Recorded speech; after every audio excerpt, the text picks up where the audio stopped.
नमस्कार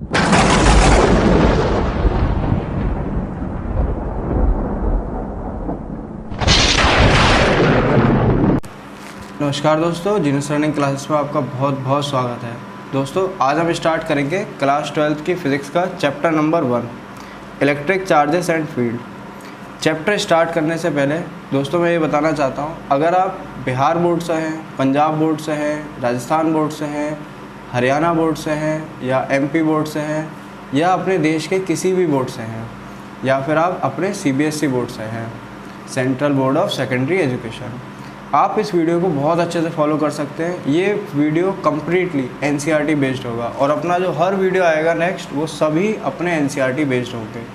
तो इस बात की ज़रा भी फिक्र ना करिएगा कि सर ये वीडियो हम फॉलो करें या ना करें, हम इस बोर्ड करें। हर एक बच्चा एनसीईआरटी को ही पढ़ना है तो आपको एनसीईआरटी के लिए ये वीडियो बहुत अच्छे से फॉलो कर सकते हो और इन वीडियोज़ को फॉलो करके आप पूरे 100/100 मार्क्स ला सकते हो। बच्चों साथ में हम अपने नोट्स भी क्रिएट करते रहेंगे और एनसीईआरटी की हर एक लाइन का अच्छे से मतलब भी समझेंगे। चलिए बच्चों, तो बिना टाइम वेस्ट किए स्टार्ट करते हैं आज का chapter number 1 electric charges and field. बस एक बात याद रखिएगा, आप जब भी पढ़ें वीडियोस को हमारे फॉलो करें तो पेन कॉपी और साथ में जितना हम लिखाएंगे ना वो ज़रूर साथ में लिखिएगा, ठीक है, जिससे आपकी प्रिपरेशन बहुत बेहतरीन होगी और उतना ही अच्छा आप स्कोर कर सकेंगे अपने बोर्ड्स के मार्क्स में, ठीक है। चलिए बच्चे स्टार्ट करते हैं।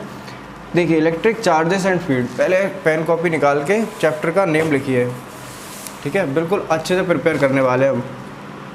तो यहाँ लिखते हैं चैप्टर नंबर 1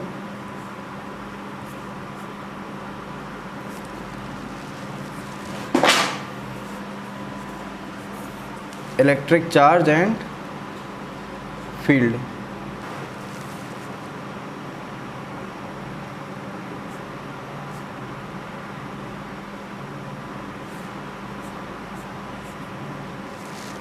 देखिए बच्चों, इलेक्ट्रिक चार्ज एंड फील्ड का अपना जो एनसीईआरटी में है, पहले इसका एक छोटा सा इंट्रोडक्शन पढ़ते हैं, ठीक है। आपके पास किताब नहीं है तो बिल्कुल चिंता ना करिएगा। देखिए इसका इंट्रोडक्शन पढ़ते हैं, क्या लिखा है। All of us have the experience of seeing a spark. Spark आपने देखा होगा जो ऐसे चमकता है, ठीक है। तो ऑल ऑफ अस एक्सपीरियंस, हम सब ने एक्सपीरियंस किया है एक स्पार्क को देखने का। और हियरिंग अ क्रैकल, क्रैकल मतलब एक साउंड आता है ना, pop up sound, when we take off our synthetic clothes और स्वेटर्स। जब हम स्वेटर्स या फिर क्लॉथ अपने उतारते हैं तब क्या होता है, एक स्पार्क नज़र आता है और एक साउंड भी क्रिएट होता है ना। आगे पढ़िए। Particularly in dry weather this is almost inevitable with ladies garment like a polyester sari. ये पॉलिस्टर साड़ी में तो अक्सर पाया जाता है। Have you ever tried to find a explanation for the phenomenon. क्या हमने कभी सोचा है कि ये जो एक्सपीरियंस होता है इसका एक्सप्लेनेशन क्या है। तो इसी एक्सप्लेनेशन को अभी समझाते हैं। देखिए another common example of electric discharge, इस पॉइंट को याद रखिएगा, electric discharge is the lightning that we see in our sky during thunder storms. आपने देखा होगा थंडर स्टॉर्म मतलब जो लाइटिंग होती है स्काई में, अपने आकाश में जो लाइटिंग होती है वो भी क्या होता है, बिल्कुल ऐसे ही तो होता है जैसे छोटा स्पार्क होता है वो एक बड़ा स्पार्क होता है ना, उसमें से भी एक आवाज़ आती है और उससे हम डर भी जाते हैं, जैसे हम बोलते हैं कि लाइट चमक रही है ना। आगे देखिए, we also experience a sensation of an electric shock while either while opening the door of a car और holding the iron bar of a bus after sliding from our seat. जब हम अपनी सीट से उठते हैं या किसी car से उठते हैं या कार के दरवाजे को ओपन करते हैं तो हमने अक्सर देखा है कि एक स्पार्क हमें एक्सपीरियंस होता है ना, उसको बच्चे बोलते हैं इलेक्ट्रिक स्पार्क या फिर इलेक्ट्रिक डिस्चार्ज। उस स्पार्क को क्या बोलते हैं हम, electric discharge. The reason for this, ये सब जो होते हैं ना स्पार्क वगैरह, ये क्या होता है, सब कुछ इलेक्ट्रिक डिस्चार्ज होता है। Clear. The reason for this experience is discharge of electric charge. ये सब का जो एक्सपीरियंस होता है हमका, इन सब का रीज़न क्या होता है, जो अभी बोले थे ना एक्सप्लेनेशन क्या है, तो इन सब का एक्सप्लेनेशन है electric discharge of electric charge. क्या है इन सब का वो reason, electric discharge of electric charge. Electric charge का डिस्चार्ज होता है। अब आप सोचेंगे सर ना चार्ज पता है तो डिस्चार्ज कैसे समझेंगे ना, अभी सब समझ में आता है, पहले पढ़ते जाते हैं थोड़ा। Which were accumulated due to rubbing of insulated surface. जब हम किसी इंसुलेटेड सरफेस को, जैसे इंसुलेटेड है, इसको रब करेंगे ना तो क्या होगा, तो एक इलेक्ट्रिक चार्ज पैदा होगा। क्या होगा? एक इलेक्ट्रिक चार्ज पैदा होगा। एक्यूमुलेशन यहाँ पर लिखा है this is due to the generation of static electricity. हम इसको ऐसे करके करेंगे तो क्या होगा? ये एक स्टैटिक इलेक्ट्रिसिटी पैदा करेगा। ठीक है, this is precisely topic we are going to discuss in the next chapter. अगले चैप्टर में हम और अच्छे से पढ़ेंगे इसको। Static means anything that does not move और चेंजेस विद टाइम। तो ये जो इंट्रोडक्शन है इसमें ये बताना चाहता है कि अगर हम किसी भी इंसुलेटेड चीज़ को ऐसे करके रब करेंगे तो क्या होगा? चार्ज पैदा होगा। ठीक है, इसके ऊपर बहुत पुराने 600 BC में डिस्कवरी करी गई थी मिलेटेनियस, थियल्स ऑफ मिलेटेनियस है। उन्होंने क्या किया था? दो अलग अलग टाइप के ऑब्जेक्ट को रब किया था, और जब उन्हें देखा तो वो आपस में क्या हो रहे थे? डिस्चार्ज हो रहे थे, क्योंकि वो इलेक्ट्रिकली चार्ज हो रहे थे। इससे एक नया कंसेप्ट आया फ्रिक्शनल इलेक्ट्रिसिटी का, कि किसी भी चीज़ को अगर आप रब करते हो तो क्या होगा? वहाँ चार्ज पैदा होगा, और उसी को हम बोलते हैं फ्रिक्शनल इलेक्ट्रिसिटी। अब ये तो इंट्रोडक्शन इसका है। ठीक है, अब अपनी लैंग्वेज में आप कैसे स्टार्ट करते हैं बच्चे? चलिए, लिखा है ना आपने chapter 1 the electric charges and field. देखिए, सबसे पहले इस पूरे टॉपिक को हम बोलते हैं इलेक्ट्रोस्टैटिक्स।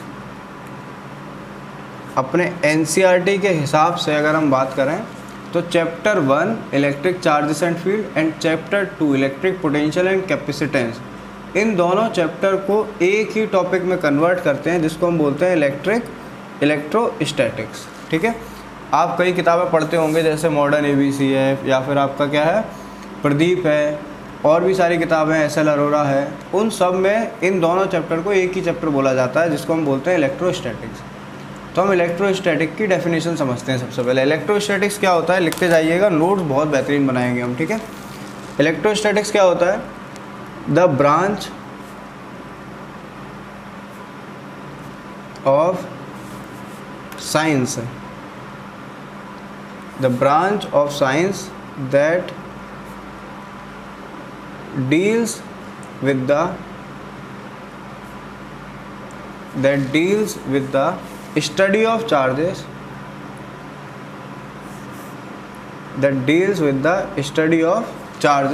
अब एक बात समझिए, साइंस में फिज़िक्स होती है, केमिस्ट्री होती है, बायोलॉजी होती है, बहुत सारे सब्जेक्ट होते हैं।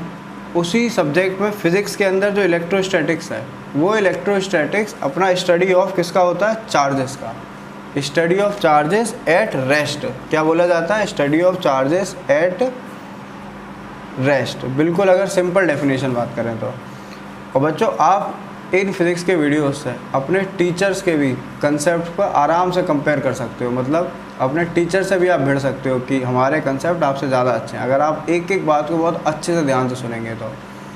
एक चीज़ और समझाते हैं, अभी जो हमने पढ़ा था इलेक्ट्रिक डिस्चार्ज के बारे में, इसमें थोड़ा सा और समझिए।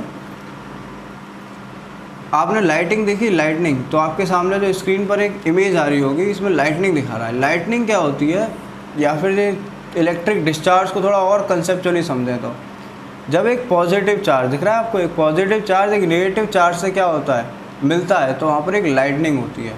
तो लाइटनिंग क्या होती है? जब एक पॉजिटिव चार्ज एक नेगेटिव चार्ज से एक्सपीरियंस मतलब साथ में जुड़ेगा, तो वहाँ पर एक क्या प्रोड्यूस होगी? लाइटनिंग। तो लाइटनिंग होती है adding of positive and negative charge.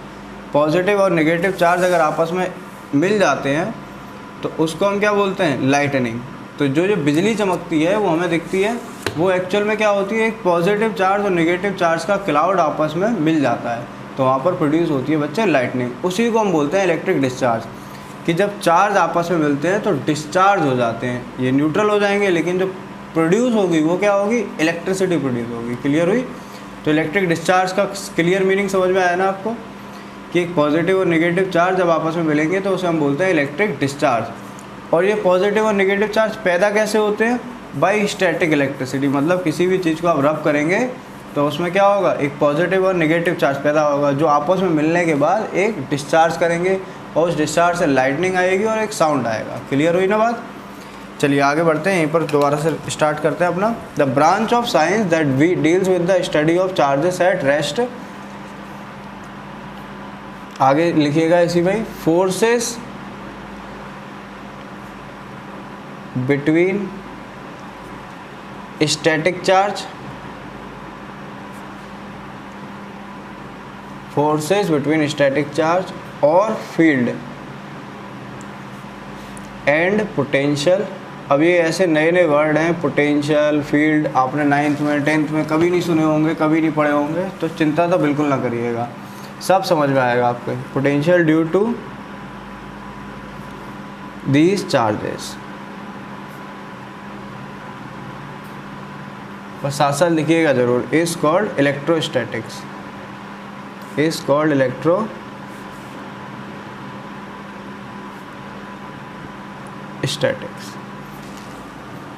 तो इलेक्ट्रोस्टैटिक्स क्या होती है?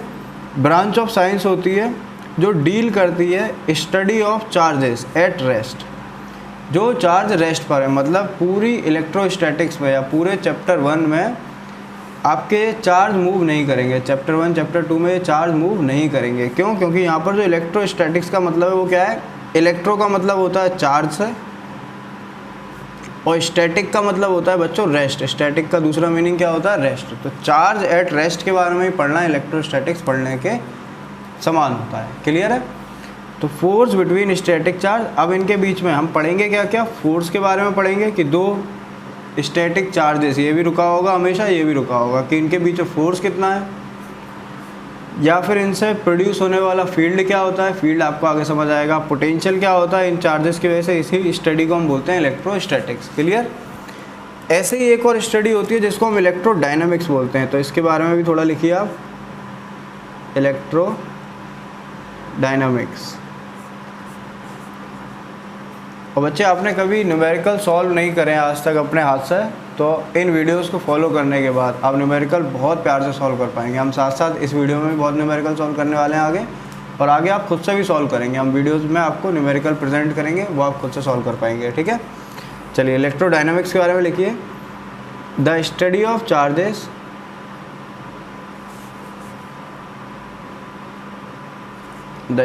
Charges in motion. तो दो तरह की स्टडी होती है, एक होती है स्टैटिक, इलेक्ट्रोस्टैटिक, जिसमें चार्ज रेस्ट पर रहेगा हमेशा। दूसरा होता है इलेक्ट्रोडायनामिक्स, जिसमें चार्ज क्या हो सकता है? मूव हो सकता है। तो स्टडी ऑफ चार्जेस, जब ये मूव करेंगे तो उन्हें हम बोलेंगे इलेक्ट्रोडायनामिक्स। वो हम नहीं पढ़ने वाले, ठीक है ना, सिर्फ बताना है। Is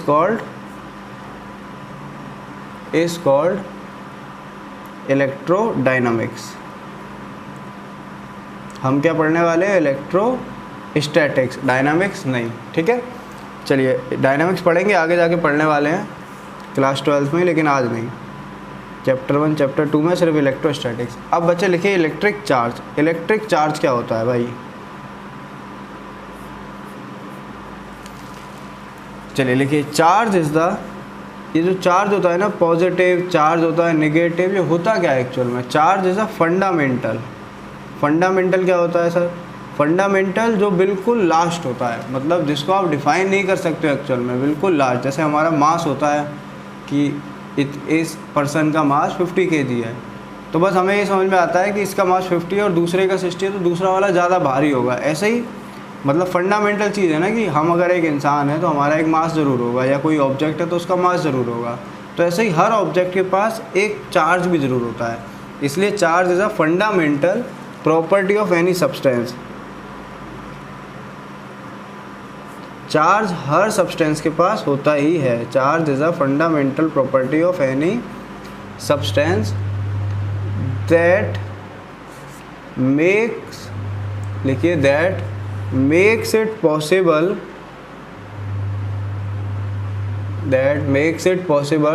to make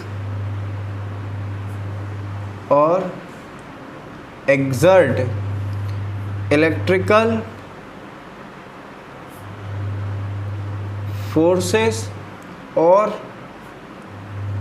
respond to electrical forces।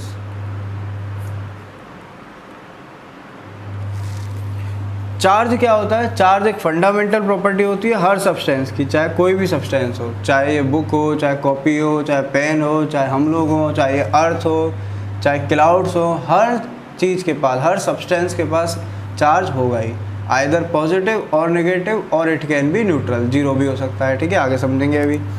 That makes it possible, जो इसे पॉसिबल बनाता है किसके लिए? टू मेक और एक्सर्ट इलेक्ट्रिकल फोर्स। मतलब सर मतलब आपने सुना होगा इतना तो कि एक पॉजिटिव चीज़ एक नेगेटिव चीज़ को अट्रैक्ट करती है, या एक पॉजिटिव चीज़ एक पॉजिटिव चीज़ को रिपेल करती है, ऐसा सुना होगा।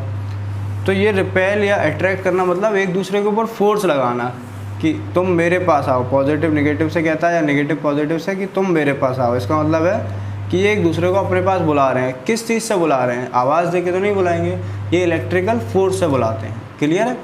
या ये पॉजिटिव इस पॉजिटिव को दूर भगाएगा, तो किस चीज़ से भगाएगा, किस कंसेप्ट से भगाएगा? इलेक्ट्रिकल फोर्स के कंसेप्ट से भगाएगा। ये इस पर एक फोर्स लगाएगा इधर की तरफ कि तुम इधर दूर भागो, ये इस पर लगाएगा तुम इधर दूर भागो, तो ये आपस में एक दूसरे को रिपेल करेंगे। क्लियर हुई बात?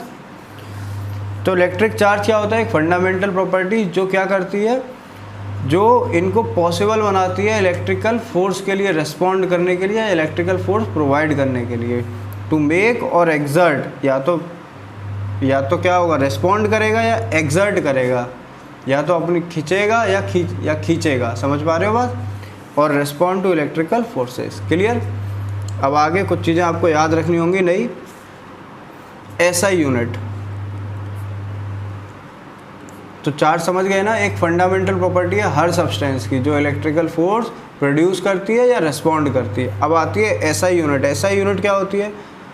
SI unit of electric charge. जैसे मास की यूनिट आपसे पूछी जाए तो आप हाल बता देंगे सर किलोग्राम होती है। ऐसा ही SI unit of electrical charge क्या होती है? इस कूलम्ब। क्या होती है बच्चों? कूलम्ब। और कैपिटल सी से भी इसे डिनोट किया जाता है। क्लियर? चलिए आगे लिखिए। और सीजीएस यूनिट जो होती है इसी की, जैसे एसआई यूनिट उसकी मास की होती है किलोग्राम, और सीजीएस अगर पूछे तो ग्राम। ऐसे ही इसकी सीजीएस यूनिट क्या होगी? CGS unit of electric charge is state coulomb. आपको बस स्टेट लगाना है और फिर से ये कूलम लिख देना है, स्टेट कूलम। क्लियर हो गई बात?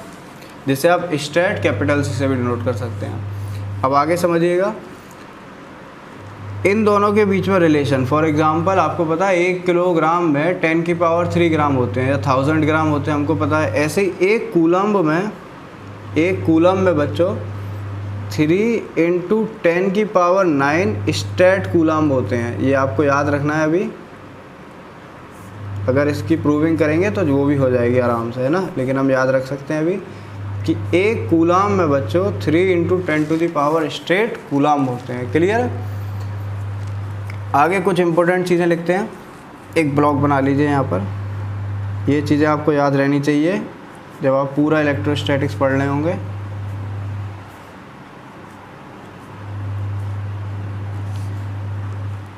देखिए जो एलिमेंट्री चार्ज होते हैं, एलिमेंट्री मतलब सबसे छोटा चार्ज जो होता है, सबसे छोटा चार्ज, वो किसका होता है? वो होता है अपना charge of proton. Her cheese atom से बनी होती है और एटम के अंदर होते हैं प्रोटॉन, न्यूट्रॉन और इलेक्ट्रॉन। ठीक है, तो प्रोटॉन, इलेक्ट्रॉन और न्यूट्रॉन के चार्ज कितने होते हैं? तो प्रोटॉन का चार्ज होता है +E, मतलब +1.6 × 10⁻⁹ कूलम। सर ये क्या है? एक जो एटम होता है ना, अपना पूरा एटम, एक एटम होता है, उसके अंदर जो प्रोटॉन होता है इसका चार्ज होता है बच्चे +1.6 × 10⁻⁹ कूलम। क्लियर? फिर आता है अपना चार्ज ऑफ न्यूट्रॉन। एटम के अंदर पॉजिटिव भी होते हैं, फिर न्यूट्रॉन आते हैं, इसे P से नोट करते हैं, इसे N से। तो न्यूट्रॉन का चार्ज कितना होता है? 0। ठीक है, और यहाँ पर अगर हम देखें तो 0 कूलम बोल सकते हैं। ठीक है, क्लियर है? लास्ट आता है चार्ज ऑफ इलेक्ट्रॉन। इलेक्ट्रॉन तो हम सबको पता है कि इसके साइड में जो घूमने वाली स्पीशीज होती है वो क्या होती है? इलेक्ट्रॉन। तो इलेक्ट्रॉन कितना हो जाएगा? -E बोलते हैं। सर यहाँ पर माइनस सेम यही चार्ज होगा, -1.6 10⁻⁻19 कूलम। इसे याद रखिएगा, ये 1.6 × 10⁻⁻19 और ये क्या? कूलम। क्यों कूलम? क्योंकि ये चार्ज है तो कूलम में होगा। क्लियर? चलिए आगे पढ़ते हैं। अब आते हैं बच्चों टाइप्स ऑफ चार्जेस पर।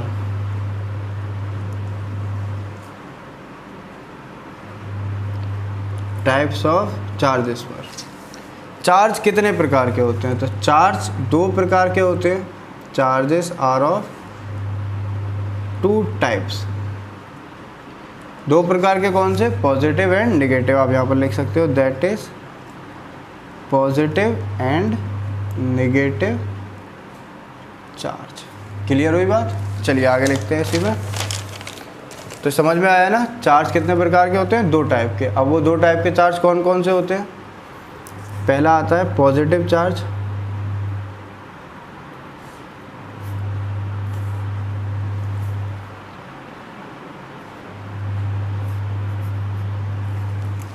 पॉजिटिव चार्ज क्या होता है? व्हेन अ बॉडी या object, when a body loses electron, जब एक बॉडी इलेक्ट्रॉन लूज करती है तो उसे हम क्या बोलते हैं? एक पॉजिटिव चार्ज। क्लियर हुई बात? बॉडी मतलब हर बॉडी एटम से ही बनी होती है। जैसे ये कोई बॉडी है, ठीक है, ये कोई एक बॉडी है, तो ये बॉडी किससे बनी होगी? छोटे छोटे एटम से। ये क्या है? एक एटम है ना? तो ये एटम या ये बॉडी एक इलेक्ट्रॉन अगर लूज़ करते हैं, मतलब इस बॉडी में से एक इलेक्ट्रॉन निकल जाता है बाहर, क्या हो गया? ये लूज़ कर दिया, तो इस बॉडी के ऊपर एक पॉजिटिव चार्ज आ जाएगा। तो ये बॉडी अब कैसी हो गई? Positive charge. तो पॉजिटिव चार्ज क्या होता है? इस बॉडी को हम क्या बोलेंगे? एक पॉजिटिव चार्ज। तो when a body loses electrons it becomes positive charge. Clear बात? आप लिख सकते हो इट बिकम्स पॉजिटिवली, ऐसे भी लिख सकते हैं, positively charge body. Second, negative charge क्या होता है?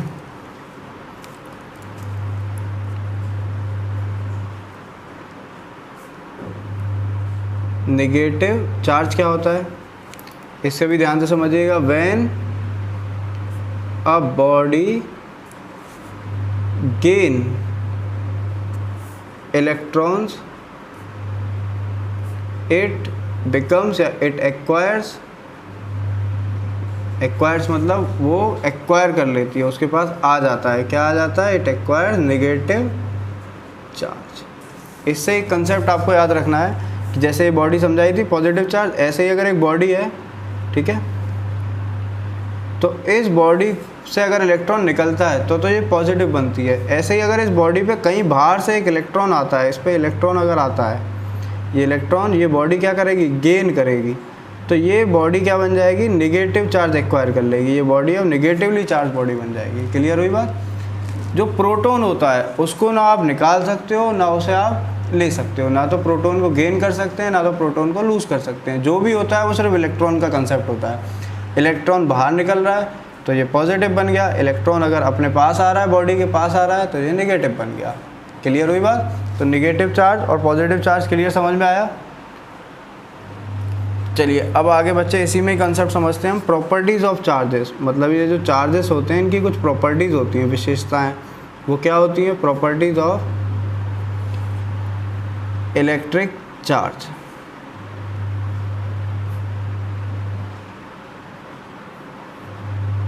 ठीक है, तो पहली प्रॉपर्टी क्या होती है? पहली प्रॉपर्टी होती है like charges repel each other. ये नया वर्ड आया सर, रिपेल। इसे क्या कहते हैं? रिपेल मतलब होता है एक दूसरे से दूर भगाना। ठीक है, क्या होता है? एक दूसरे से दूर भगाना। तो like charges repel each other and unlike charges attract each other. इसका मतलब होता है बच्चों, देखो, एक पॉजिटिव चार्ज और एक पॉजिटिव चार्ज। क्लियर हुई बात? ये पॉजिटिव इस पॉजिटिव को इधर की तरफ भगाएगा, ये पॉजिटिव इसको इधर की तरफ भगाएगा, और ये पॉजिटिव इसको इधर की तरफ भगाएगा। मतलब अगर हम इन्हें फ्री छोड़ दें, स्टैटिक की जगह अगर हम इन्हें फ्री छोड़ दें, ठीक है ना, इन्हें वैसे तो हम बांध के रखते हैं हमेशा पूरी स्टडी में, लेकिन अगर हम फ्री छोड़ दें तो ये इसको इधर की तरफ मूव कराने की कोशिश करेगा और ये इसको इधर। इसी चीज़ को हम बोलते हैं रिपल्सन। क्या बोलते हैं इसको? रिपल्सन। क्लियर हुई बात? और ये लाइक चार्जेस का मतलब क्या है कि ये भी पॉजिटिव है, ये भी पॉजिटिव है, एक दूसरे के समान है, तो इसलिए इनको बोलते हैं लाइक चार्जेस। ऐसे अगर हम निगेटिव एंड निगेटिव की बात करें तो ये निगेटिव इसको इधर भगाएगा, ये इसको इधर भगाएगा। ये दोनों अलग अलग सिनारियो हैं, ये अलग है ना। तो ये इसको इधर भगाएगा, ये इसको इधर भगाएगा। तो इसी चीज़ को हम क्या बोलेंगे? रिपल्सन। जब एक दूसरे से दूर भागेंगे तो उसे बोलेंगे रिपल्सन। ठीक है। बट इन केस अगर एक पॉजिटिव चार्ज हो और एक नेगेटिव चार्ज हो, तो जैसे ये इसको दूर भगा रहा था और ये इसको दूर भगा रहा था, लेकिन इस केस में क्या होगा, ये इसको अपने पास बुलाएगा, ये इसको बुला रहा है, देखो इसलिए एरो इधर कर दिया कि तुम मेरे पास आओ, और ये इसको अपने पास बुलाएगा, तुम मेरे पास आओ। तो जब ये आपस में एक दूसरे के पास आ रहे होंगे तो इसे हम बोलते हैं एट्रैक्शन। क्या बोलते हैं? Attraction of charges. समझ में आई बात? तो रिपल्शन और अट्रैक्शन में क्लियर हुआ कि लाइक चार्जेस सेम चार्ज होंगे तो रिपेल करेंगे, और अनलाइक मतलब अलग अलग प्रकार के, अगर एक पॉजिटिव है तो दूसरा नेगेटिव, तो वो अट्रैक्ट करेंगे। क्लियर हुई बात? चलिए सेकंड पढ़ते हैं। सेकंड होता है charges are additive in nature. लिखिए, charges are additive in nature.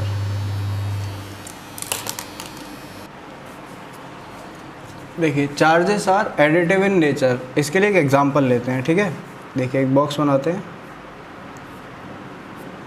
आप भी साथ साथ बनाइएगा। और इस बॉक्स में बच्चों चार्ज हम रखते हैं। देखिए, एक चार्ज हम रख देते हैं +2 कूलम, ये एक चार्ज हो गया। ठीक है, एक और चार्ज रखते हैं हम +5 कूलम, एक और चार्ज हो गया, और एक चार्ज हम रखते हैं -1 कूलम। क्लियर है? अब इन तीनों ही चार्जेस को अगर हम पूछें ये तीनों चार्जेस कितने हैं, तो आप बता देंगे ये 2 है, ये 5 है और ये -1 है। लेकिन इस पूरे बॉक्स की अगर हम बात करें, इस पूरे बॉक्स की, कि इस पूरे बॉक्स पर चार्ज कितना है, तो हम इजीली बता सकते हैं कि इन चार्जेस को अगर हम जोड़ दें, मतलब अगर ये एक सिस्टम है, बॉक्स को एक सिस्टम मान लें, तो इस सिस्टम का चार्ज कितना हो जाएगा। तो देखिए, नेट चार्ज ऑफ सिस्टम कितना हो जाएगा, इजीली बस इनको ऐड कर देना है, +5 कूलम, +2 कूलम और -1 कूलम। तो ये नेट चार्ज ऑफ सिस्टम हो जाएगा 5 और 2 7 में से एक गया, कितना बचा 6, तो +6 कूलम चार्ज हो जाएगा। क्लियर है? तो इस सिस्टम का नेट चार्ज कितना है, +6 कूलम। इसी प्रॉपर्टी को हम बोलते हैं एडिटिव नेचर इन चार्जेस। मतलब अगर चार्जेस हैं प्लस में हो चाहे माइनस में हो, उनको हम डायरेक्टली ऐड कर सकते हैं। क्लियर हुई बात या नहीं? इन्हीं चार्जेस को हम क्या कर सकते हैं, डायरेक्टली ऐड कर सकते हैं, जिससे हम पूरे सिस्टम का चार्ज निकाल सकते हैं। तो क्या होता है, charges are additive in nature, कि टोटल सिस्टम का चार्ज कितना हो जाएगा, सभी चार्जेस को आप ऐड कर दीजिए, आपका नेट सिस्टम ऑफ चार्जेस आ जाएगा। और चार्ज को डिनोट करने के लिए आप Q यूज़ कर सकते हैं। तो Q इक्वल्स टू कितना हो जाएगा अपना, +6 कूलम चार्ज। क्लियर? चलिए थर्ड प्रॉपर्टी पढ़ते हैं। थर्ड प्रॉपर्टी इम्पोर्टेंट है, थोड़ा ध्यान से समझिएगा। लिखिए, चार्जेस आर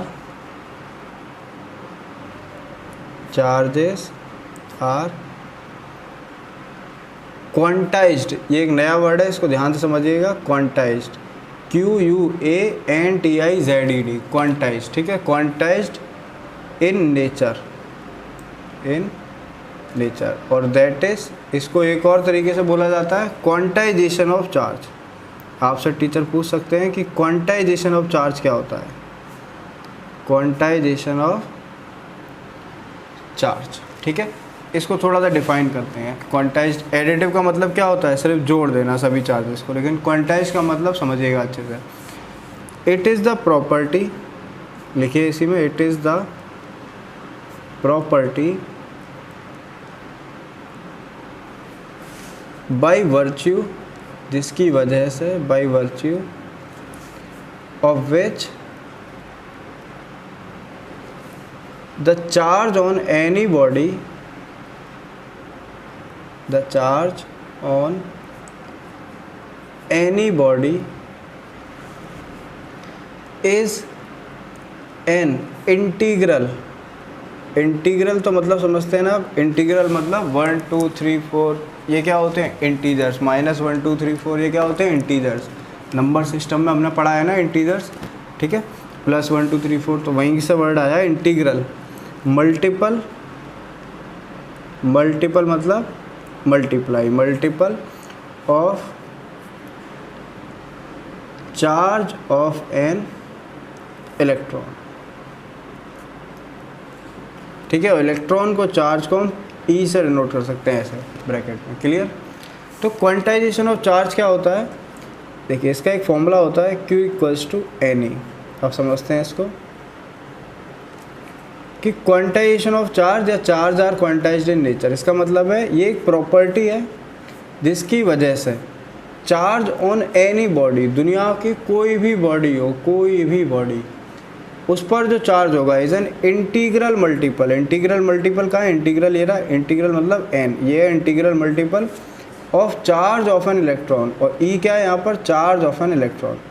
ये क्या है अपना एन, ये हो सकता है -3, -2, -1, 0, 1, 2, 3, पॉजिटिव भी या नेगेटिव भी, क्लियर है। और ऐसे ही आगे भी बढ़ सकते हैं, इधर पीछे भी बढ़ सकते हैं। और ई क्या है अपना, ई है charge on electron. Charge on electron आपको पहले बताया था कि ई की वैल्यू कितनी होती है, -1.6 × 10⁻⁻⁹ कूलम।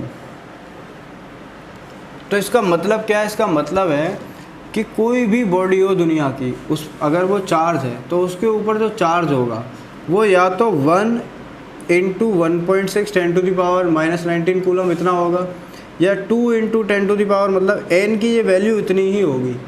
n की वैल्यू कभी भी फ्रैक्शन में नहीं होगी, 1/2, 3/2 या 0.1 डेसिमल, ये सब नहीं होगा। क्या होगी, इंटीग्रल मल्टीपल होंगे। ये क्या है, इंटीजर्स, और इसका मल्टीपल किससे हो रहा है, इलेक्ट्रॉन के चार्ज से। तो ये क्या बताएगा अपना, चार्ज ऑफ एनी बॉडी। ये क्यों क्या है, चार्ज ऑन एनी बॉडी। ठीक है, अब इसका मतलब समझते हैं क्यों ऐसा होता है कि चार्ज ऑन एनी बॉडी हमेशा इंटीग्रल मल्टीपल होती है। ठीक है, तो इसका रीज़न लिखते हैं आगे। देखिए इसका रीज़न क्या है, क्वेश्चन ये आता भी है कि कॉज ऑफ क्वांटाइजेशन, क्वांटाइजेशन का कॉज क्या है, कॉज ऑफ क्वांटाइजेशन, कि charges are quantized in nature but why. ठीक है, तब आपको लिखना है cause of quantization is that only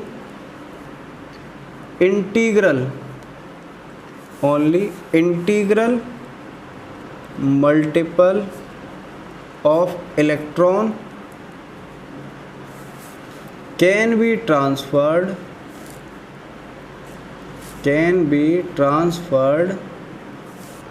from one body to another। Quantization charge का इसलिए होता है क्योंकि integral multiple of electron he transferred हो सकते हैं एक बॉडी से दूसरी बॉडी में। मतलब क्या है, आपको बताया था कि इलेक्ट्रॉन को लूज़ करेंगे तो पॉजिटिव चार्ज, इलेक्ट्रॉन को गेन करेंगे तो नेगेटिव चार्ज। तो दो बॉडी है अगर हमारे पास, ए बॉडी और बी बॉडी, तो इससे या तो एक इलेक्ट्रॉन लूज़ हो सकता है।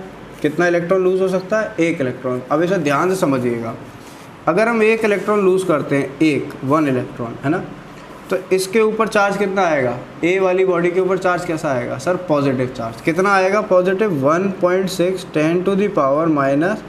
10⁻⁹ कूलम। क्लियर है। और बी वाली ने गेन किया इलेक्ट्रॉन, तो बी वाली पे आएगा माइनस में, -1.6 × 10⁻⁻⁹ कूलम। क्लियर हुई बात।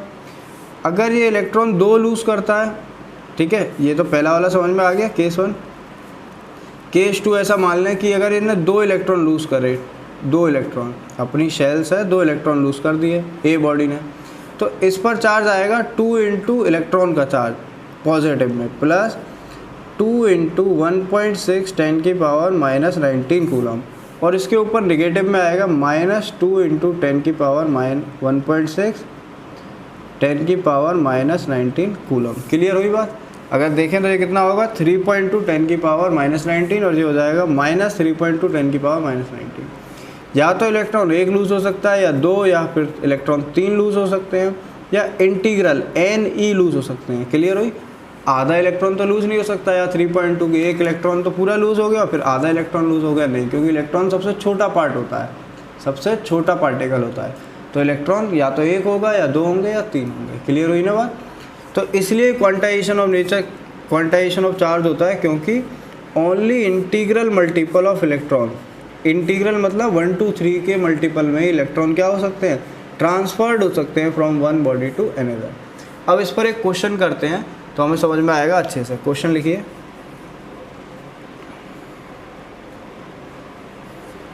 क्वेश्चन है बच्चों, इज अ चार्ज, समझिएगा अच्छे से, इज अ चार्ज ऑफ, और ऐसे क्वेश्चन अपने एनसीईआरटी में भी हैं, 5.8 10 to the power minus 5.8 10 to the power minus 18 coulomb possible, कि क्या 5.8 10 की पावर माइनस 18 कूलम चार्ज किसी बॉडी पर पॉसिबल है। तो हम इसके लिए जो सॉल्यूशन देंगे वो कैसे देंगे, सॉल्यूशन यहाँ हम कंसेप्ट लगाएंगे क्वांटाइजेशन ऑफ चार्ज का। कैसे कि we know Q equals to क्या होता है, NE, क्लियर। तो ये जो दे रखा है, ये चार्ज दे रखा है किसी बॉडी पर, ठीक है। तो ये चार्ज की जगह पर Q की जगह पर हमें लगाएंगे। तो Q कितना रखेंगे हम यहाँ पर, 5.8 10 to the power minus 18। N को हम N ही रखेंगे और E की जगह इसकी वैल्यू लगाएंगे जो हमेशा सेम ही रहेगी, 1.6 10 to the power minus 19, clear. यहाँ माइनस नहीं ले रहे हैं क्योंकि हम N की वैल्यू पॉजिटिव में दे देंगे, क्लियर है। अब इसको इससे डिवाइड मारेंगे तो N बराबर ऐसे आ जाएगा अपना 5.8 10 की पावर माइनस 18 डिवाइडेड बाई, ये इसके नीचे जाएगा 1.6 10 की पावर माइनस 19। देखिए ये 10 की पावर माइनस 19 जब ऊपर जाएंगे तो ये पॉजिटिव में जाएगा, तो 10 की पावर माइनस 19 और 10 की पावर प्लस 19, तो ये रह जाएगा 10 की पावर प्लस 1, ठीक है। तो ये हो जाएगा 5.8 10 की पावर प्लस 1 अपॉन 1.6। तो n बराबर जब इससे मल्टीप्लाई करेंगे तो आएगा 580 डिवाइडेड बाई 1.6। अब बच्चों इसको जब इससे हम डिवाइड मारेंगे, क्या करेंगे, इसको इससे डिवाइड मारेंगे तो ये कितना आएगा,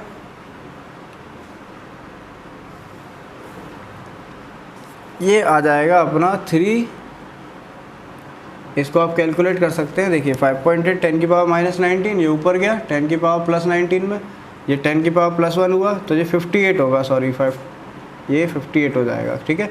और जब ये पॉइंट हटाएंगे तो ये 580 अपॉन 16 हो जाएगा, क्लियर है। जब इसको डिवाइड मारेंगे तो जाएगा 36.02 n की वैल्यू।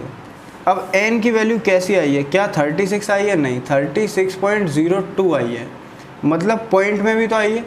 अगर वैल्यू पॉइंट में आती है तो ये चार्ज पॉसिबल नहीं है, तो हम यहाँ लिखेंगे this charge is not possible, कि इस तरीके का चार्ज पॉसिबल नहीं हो सकता, because n can be only integral value. अगर यहाँ पर वैल्यू 36.02 की बजाय 36 आती केवल, तो ये चार्ज पॉसिबल था, क्लियर हुई बात। लेकिन ये 0.02 की वजह से ये चार्ज पॉसिबल नहीं हो सकता है, क्लियर हुई ना बात। तो जब भी आपको चार्ज दे और पूछे कि ये पॉसिबल है तो आपको ये फॉर्मूला लगाना है, Q equals to NE, Q की जगह चार्ज, N और E की जगह है, और N की वैल्यू आपकी अगर बिल्कुल एग्जैक्ट इंटीग्रल आती है तो चार्ज पॉसिबल होगा, नहीं तो चार्ज पॉसिबल नहीं होगा। इसका मतलब ये है कि 36 इलेक्ट्रॉन के बाद 0.02 इलेक्ट्रॉन और ट्रांसफर हो रहे हैं, ये तो इम्पॉसिबल है ना, 0.02 तो हो ही नहीं सकता, क्लियर हुई ना बात। चलिए आगे बढ़ते हैं, फोर्थ लिखते हैं। इसमें 3 प्रॉपर्टी हो गई अपनी। पहली क्या है, like charges repel and unlike charges attract. Second additive in nature, सारे चार्ज ऐड हो सकते हैं। और थर्ड क्या होती है बच्चों, charge are quantized in nature. अब फोर्थ प्रॉपर्टी है अपनी, ये इसको ध्यान से समझिएगा, net charge of an isolated system. Isolated मतलब जो बिल्कुल अलग हो, isolated system is always conserved, जिसे हम कंजर्वेशन ऑफ चार्ज बोल सकते हैं। दैट इज चार्जेस आर, इसको हम ऐसे भी लिख सकते हैं, that is charges are conserved in nature. Additive in nature होता है, क्वांटाइज्ड इन नेचर होता है, ठीक है। क्वांटाइज मतलब इंटीग्रल मल्टीपल में आप इलेक्ट्रॉन को ट्रांसफर कर सकते हो, Q बराबर NE।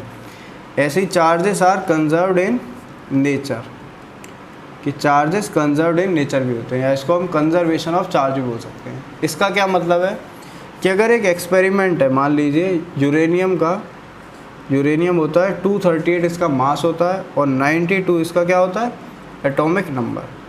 तो यूरेनियम अगर टूटता है, यूरेनियम आपने देखा है ना ग्रीन कलर का, अगर वो टूटता है बच्चों, ब्रोक होता है, ठीक है, रेडियो एक्टिव इक्वेशन है ये, रेडियो एक्टिव हमने पढ़ा है ना। तो यूरेनियम टूटता है अपना थैलियम में, थैलियम कितना होता है 90 और इसका मास होता है 234। ये आपको याद रखने की ज़रूरत नहीं है ऐसी इक्वेशन में, बस हमें क्या समझना है ये देखिएगा बस आप, लेकिन लिख लीजिए ऐसे, हीलियम 2 और 4, ठीक है। तो एक यूरेनियम अगर डिस्ट्रॉय होता है तो उसमें से एक हीलियम पार्टिकल निकलता है और थैलियम बचता है। तो ये एक रेडियो एक्टिव इक्वेशन है। क्या है ये? Radio active equation. इसमें अगर हम देखें तो ये जो नीचे होता है इसको हम बोलते हैं चार्ज, इसको हम क्या बोलते हैं बच्चों? चार्ज। और इसको हम बोलते हैं मास। ये होता है इलेक्ट्रिक चार्ज और ये होता है इसका मास, एटॉमिक मास, एटॉमिक चार्ज, ठीक है। तो इसका चार्ज कितना है 92, और जब ये टूटा तो ये इनिशियल है और फाइनल में क्या है, ये इसका चार्ज है और ये इसका चार्ज है। तो अगर हम इन दोनों को देखें तो 90 + 2 = 92। तो चार्ज हमेशा क्या होगा? Conserved in nature. Before the reaction 92 था और after the reaction of uranium कितना है? 92 ही है। तो चार्जेस हमेशा क्या होते हैं? Conserved in nature. कंजर्व्ड मतलब चेंज नहीं होगा। क्लियर हो गई ना बात? जितना चार्ज 92 पहले था उतना ही चार्ज बाद में भी होगा, रिएक्शन के बाद भी। इससे ये निकलता है कि चार्ज अगर ऐसा हो जाता, समझिए कि यहाँ पर 90 और यहाँ 1 आ जाता, मान लीजिए, ठीक है, तो यहाँ 91 होता है, ये 92, तब ये कंजर्व नहीं होता। तब हम बोलते कि एक चार्ज डिस्ट्रॉय हो गया, कहीं पर चला गया, लेकिन ऐसा नहीं होता। चार्जेस डिस्चार्ज होते हैं, डिस्ट्रॉय नहीं होते हैं, समझ गए? डिस्चार्ज तो हो सकते हैं, पॉजिटिव नेगेटिव मिलकर 0 हो सकता है, लेकिन डिस्ट्रॉय नहीं हो सकता है कि गायब हो जाए, कि 92 का 91 रह जाएगा। क्लियर? तो चार्जेस कैन नाइदर, ऐसा लिखिए यहाँ पर, कैन नाइदर बी क्रिएटेड, ना तो चार्ज क्रिएट हो सकता है कि यहाँ 93 हो जाए, 92 की जगह एक चार्ज क्रिएट हो जाए, नहीं, ऐसा भी नहीं हो सकता। नॉर बी डिस्ट्रॉयड, और ना ही चार्ज डिस्ट्रॉयड हो सकता है। But it can transferred from one body to another, लेकिन चार्ज ट्रांसफ़र हो सकता है from one body to another body. Clear हुई इतनी बात? क्लियर? तो प्रॉपर्टीज़ ऑफ चार्जेस आपको याद भी हो गए होंगे और समझ भी आ गए होंगे कि प्रॉपर्टीज़ ऑफ चार्जेस कितने होते हैं? 4 तरह के। एक like charges repel each other वाला, unlike charges attract each other, जिसमें ये समझाया था।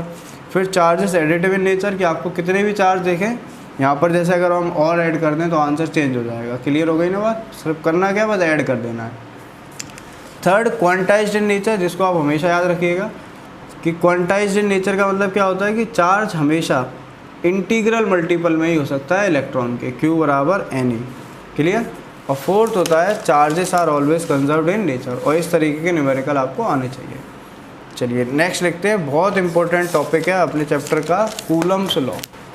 इस टॉपिक का नाम क्या है? कूलम्स लॉ, जो अक्सर क्लास में पूछा जाता है। Coulomb's law.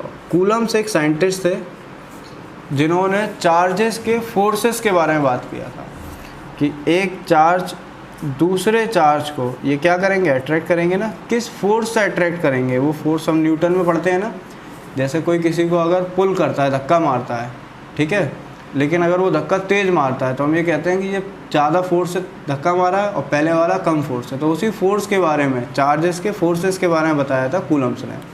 तो कूलम्स क्या, कूलम्स का लॉ क्या है? पढ़िए। अकॉर्डिंग टू, बहुत आसान है, बहुत ज़्यादा, according to Coulomb's law,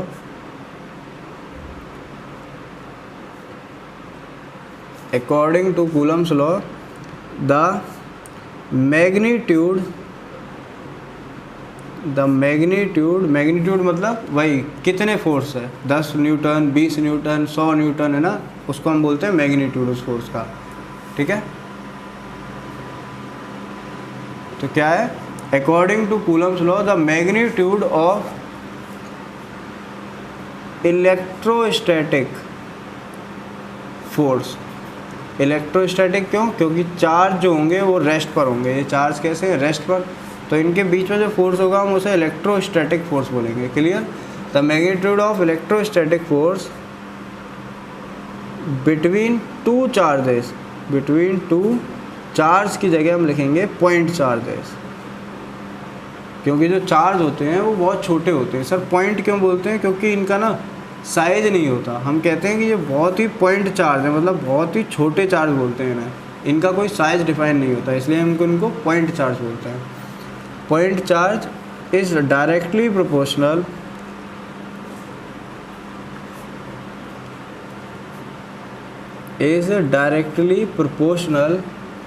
to the product of either charges, product of either charge and inversely proportional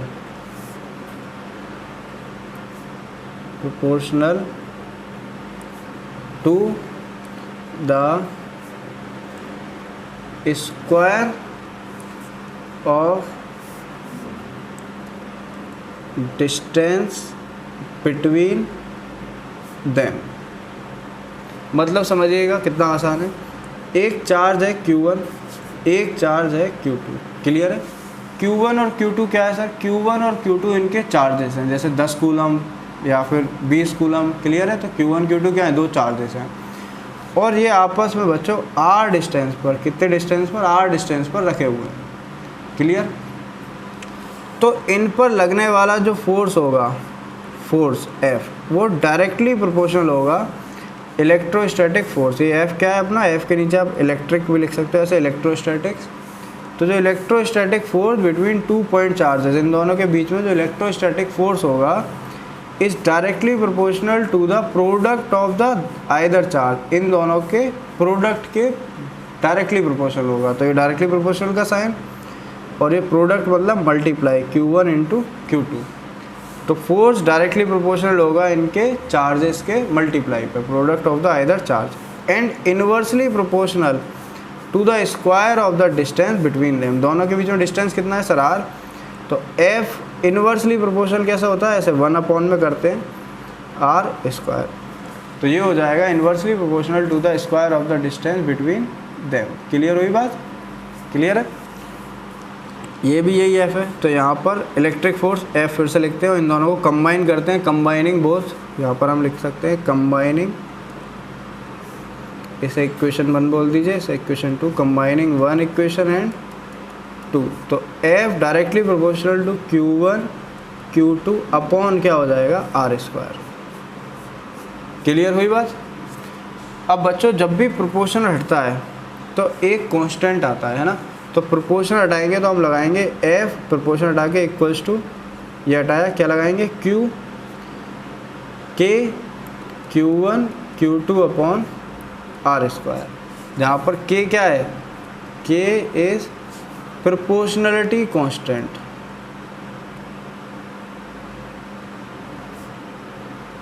K क्या है अपना? Proportionality constant. क्लियर हुआ?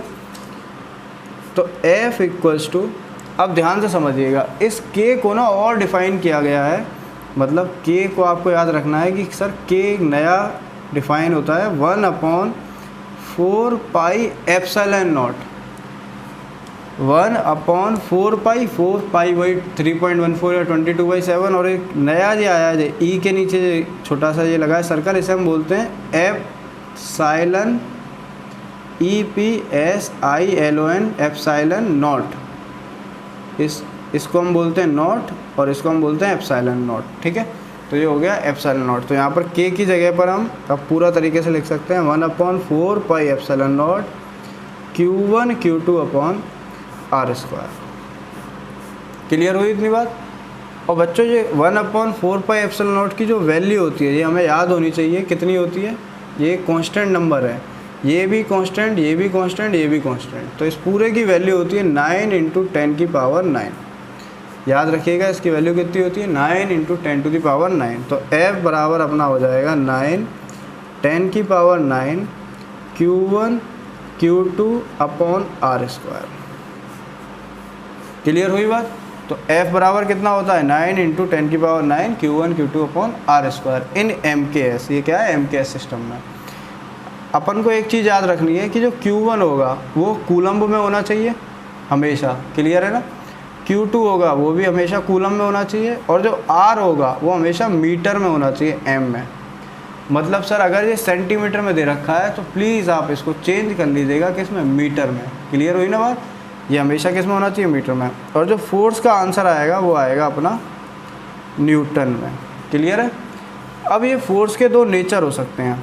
नेचर ऑफ फोर्स की अगर हम बात करें, ये जो आया ये क्या है, मैग्नीट्यूड ऑफ फोर्स, जो वैल्यू आएगी, जैसे मान लीजिए ये 1 कूलम का है और ये 2 कूलम का है और ये 1 मीटर दूर है, तो यहाँ क्या करना है, F बराबर, देखिए ध्यान समझिएगा, 9 10 की पावर 9, यहाँ 1 रखेंगे 1 कूलम, यहाँ 2 रखेंगे 2 कूलम, और यहाँ 1 का स्क्वायर 1 मीटर, तो अपना फोर्स आ जाएगा 18 × 10 की पावर 9। समझ गए, वो अपना मैग्नीट्यूड हुआ न्यूटन में। लेकिन नेचर ऑफ फोर्स और होता है, nature of force can be, दो तरह के हो सकते हैं, कैन बी एट्रैक्टिव। अगर पूछता है कभी कि नेचर ऑफ फोर्स कहता है तो क्या हो सकता है, कैन बी एट्रैक्टिव और रिपल्सिव। ये डिपेंड करता है कि हमारे चार्जेस के नेचर कैसे हैं। मतलब अगर पॉजिटिव और नेगेटिव चार्ज होगा तो एट्रैक्टिव होगा, और अगर पॉजिटिव होगा या फिर नेगेटिव और नेगेटिव होगा तो वो रिपल्सिव फोर्स का होगा। क्लियर हुई बात। लेकिन मैग्नीट्यूड आप हमेशा ऐसे ही निकालेंगे। समझ आई ना इतनी बात। चलिए इसके आगे एक क्वेश्चन करते हैं अपना। देखिए क्वेश्चन अपने एनसीईआरटी का है और बहुत सिंपल क्वेश्चन है, मज़ा आएगा करने में। एनसीईआरटी एक्सरसाइज अगर आपके पास है तो लास्ट वाला क्वेश्चन देख, लास्ट में एक्सरसाइज में पहला क्वेश्चन ही देखते हैं। देखिए पहला क्वेश्चन क्या है अपना, ये रहा। What is the force between two small charge sphere, दो चार्ज स्पेयर हैं, हैविंग चार्जेस 2 × 10 की पावर -7 कूलम एंड 3 × 10 की power -7 coulomb, place 30 centimetre apart in air. ठीक है, तो क्वेश्चन का मतलब समझे आप।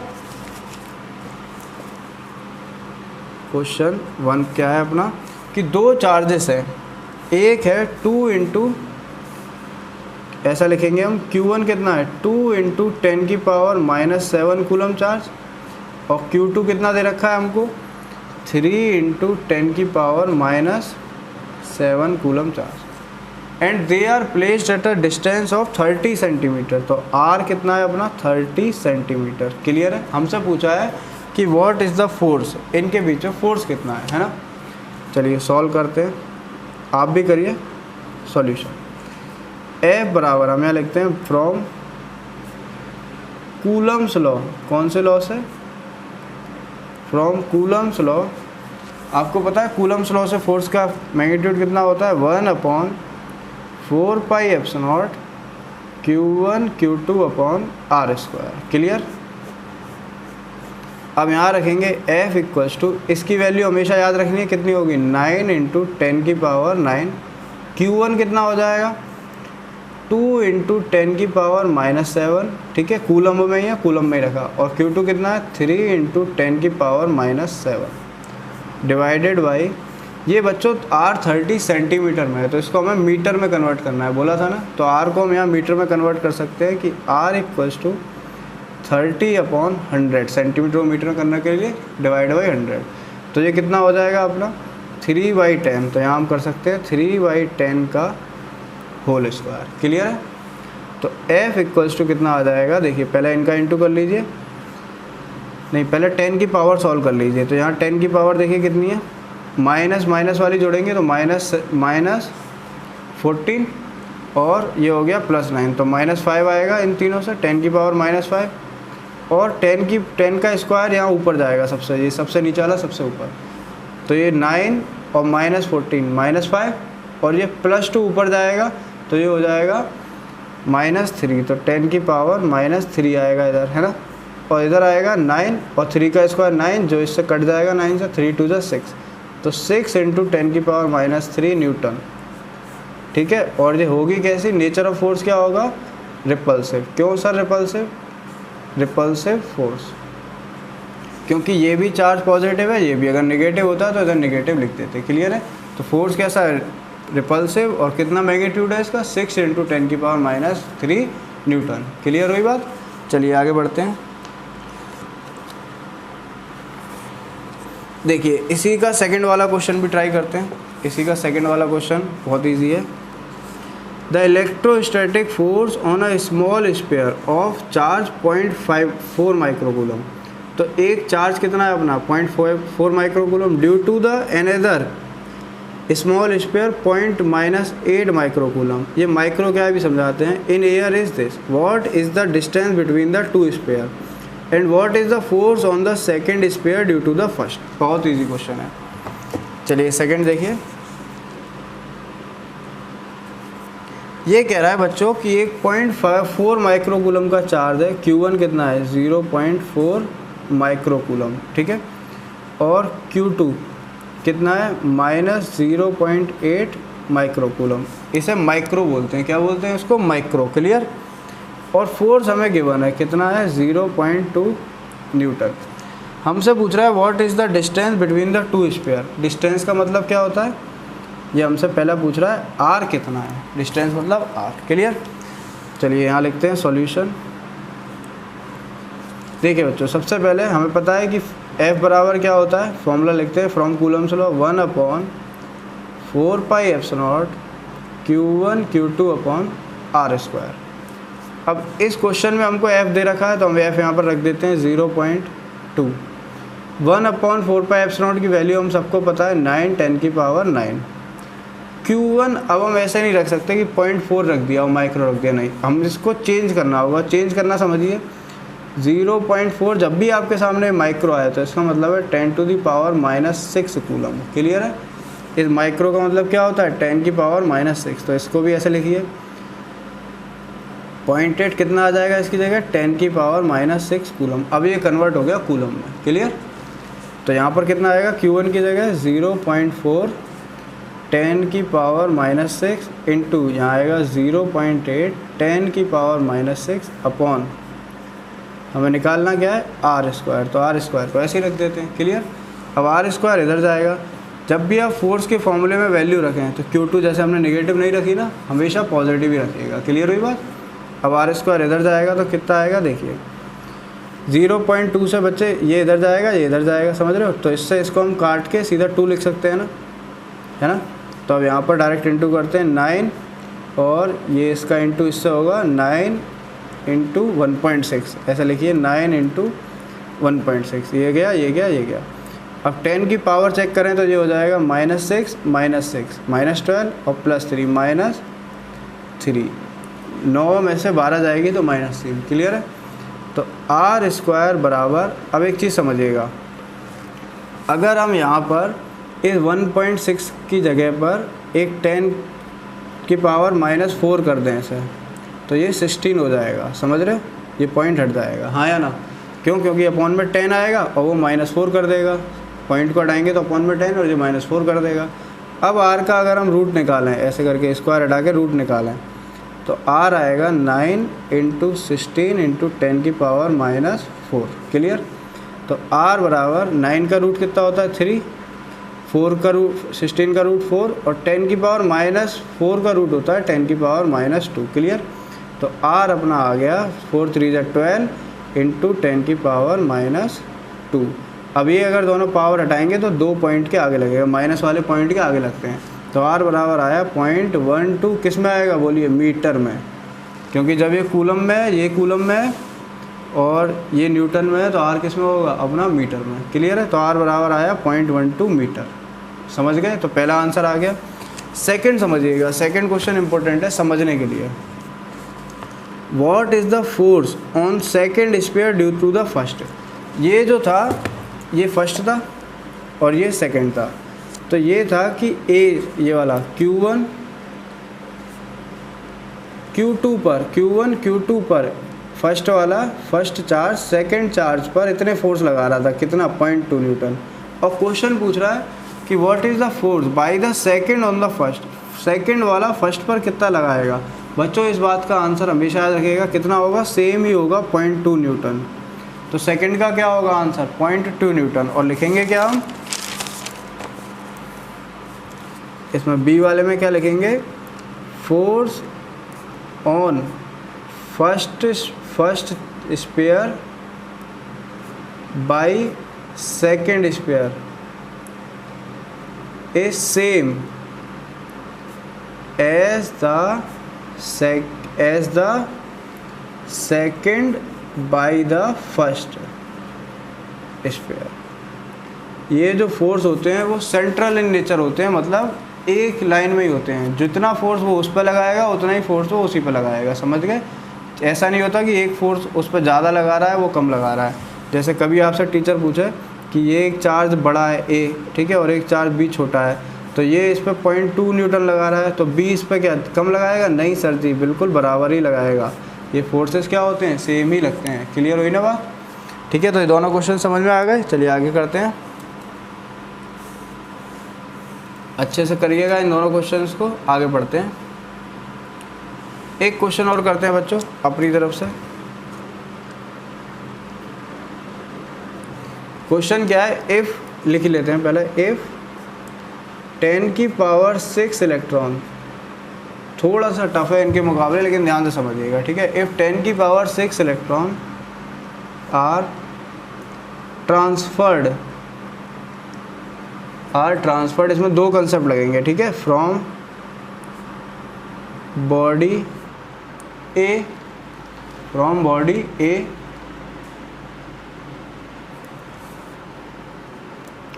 To B which are placed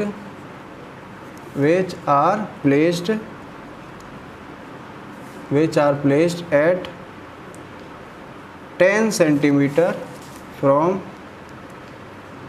each other, ठीक है। ये वो क्वेश्चंस होंगे जो पहले आ चुके हैं अपने बोर्ड्स में। फाइंड द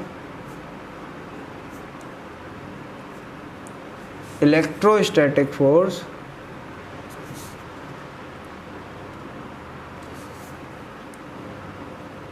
और इस तरीके के कंप्लीट वीडियोस, कंप्लीट इसके लिए ना आप हमारी वेबसाइट पर भी जा सकते हैं। अपनी वेबसाइट का नाम है geniuslearningclasses.com, ठीक है।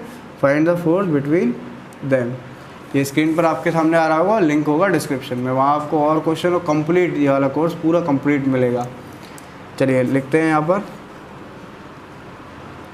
सॉल्यूशन, समझिए क्या लिखा है। इफ़ 10 की power 6 electron are transferred from body A to B, तो ध्यान से समझिए इस क्वेश्चन को। एक बॉडी बनाते हैं ए और एक बॉडी बने बी, ठीक है।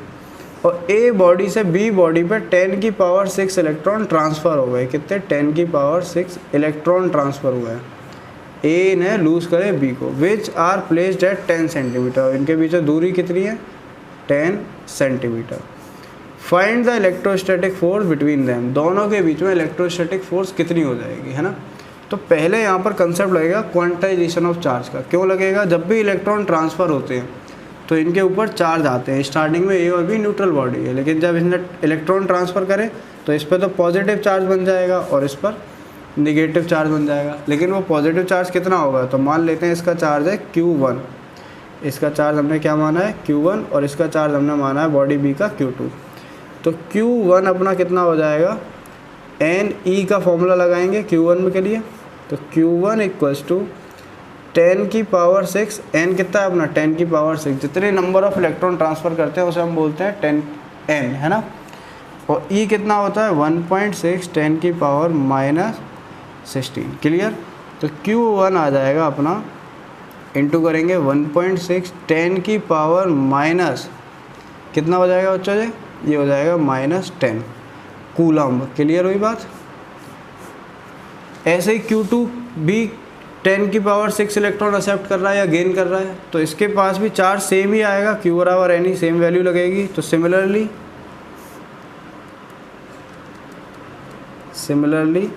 Q2 भी कितना हो जाएगा? 1.6 10 की पावर -10 कूलम, लेकिन ये आएगा माइनस में। क्यों? क्योंकि ये इलेक्ट्रॉन गेन कर रहा है। क्लियर है? Q1 और Q2 समझ में आए। अब बात आती है कि इनके बीच में डिस्टेंस कितनी है, तो हमें R भी गिवन दे रखा है 10 सेंटीमीटर, जिसको हमें मीटर में कन्वर्ट करना होगा, है ना। तो ये आ जाएगा 1/10 मीटर। क्लियर? बस अब फॉर्मूला लगाइए। F बराबर कितना होता है? 1/4πε, यहाँ लिख दीजिएगा from Coulomb's law. Q1 Q2 upon R²। Clear? तो F इक्वल्स टू अपना इसकी वैल्यू लगाएंगे, कितना है 9, 10 की पावर 9 याद हो गई होगी अब। Q1 कितना है अपना 1.6, 10 की पावर -10, और जब आप वैल्यू रखें Q2 तो माइनस नहीं लेंगे, तो 1.6 10 की पावर -10 डिवाइडेड बाई R कितना है 1/10 का होल स्क्वायर। क्लियर। तो F बराबर, अब इनका इंटू करते हैं, 1.6 इंटू 1.6 का इंटू करेंगे तो आएगा 2.56, ठीक है, स्क्वायर होता है 1.6 का, और इंटू 9 कर देंगे तो 9 6 जा 54, 5 9 5 जा 45, 49 45 और 5 सॉरी 50, 5 9 2 जा 18 और 5 23, और 2 पॉइंट है तो 23.04, 23.04 इसका और इसका इंटू। अब ये देखिए ये कितना हो गया -20 और 9 -11 और 2 ऊपर जाएगा तो -9, 10 की पावर -9 न्यूटन। क्लियर है। और फोर्स का अगर आपसे नेचर पूछा है, नेचर ऑफ फोर्स कैसा होगा, एट्रैक्टिव इन नेचर।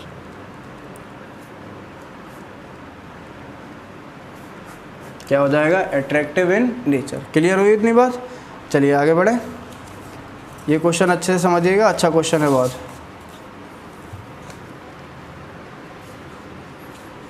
चलिए बच्चों हम नया कंसेप्ट लिखते हैं, प्रिंसिपल ऑफ सुपरपोजिशन। ये इंपॉर्टेंट कंसेप्ट है, इसकी डेफिनेशन भी आती है। प्रिंसिपल ऑफ सुपरपोजिशन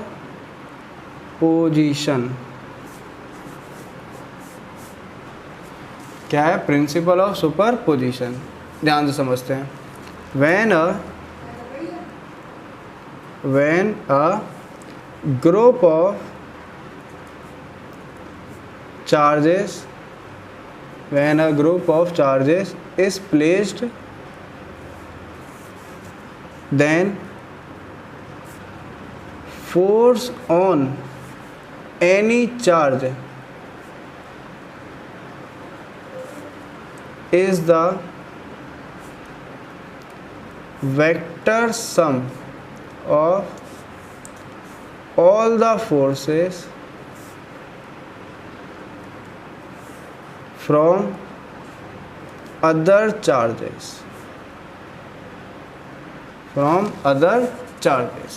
देखिए इसको ध्यान समझिएगा।